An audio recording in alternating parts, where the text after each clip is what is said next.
Hello everyone, my name is Neal Watkins and I live in Vero Beach, Florida with my wife Pam, our daughter Casey who's 4, and our son Caleb who is 19 months.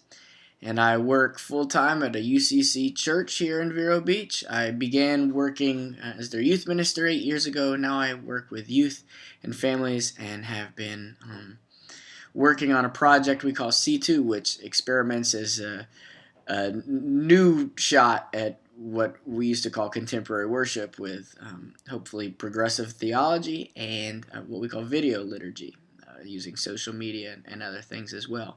And it's been a neat opportunity, but as I wind down my MDiv journey with only 5 classes left, one of which is CPE, so I don't know if I'll be able to finish in the spring, I felt quite a bit of angst about discerning where the calling goes from here. I identify as a millennial.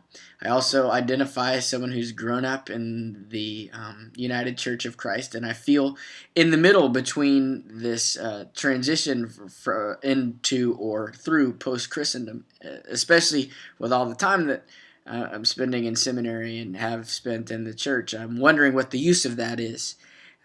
In a time where it seems like worship and the institutional church seems to be less effective, more irrelevant, or even disconnected from how others might identify themselves in their contemporary settings. So I have 4 theologians that I'm excited to be in dialogue with. I probably have more than that I need to be in dialogue with, but I've chosen Bonhoeffer because I want to hear more about religionless Christianity. And what that might mean. I chose Thistlethwaite and MLK Jr.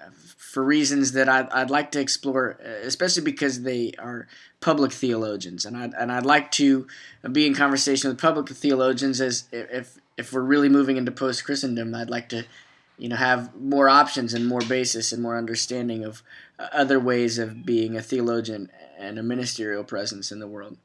And then I'm undecided as the 4th. The original 4th that I wanted to study was Bonnie Miller McLemore, who identifies as a feminist theologian, but also I think does some good work about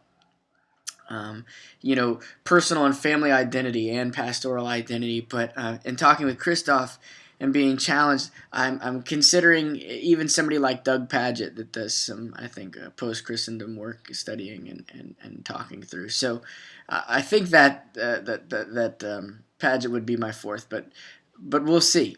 Anyway, I'm eager for this opportunity because I think it'll help me feel less anxious and more excited about the possibilities moving forward. And I look forward to learning from you guys and being in community with you guys too.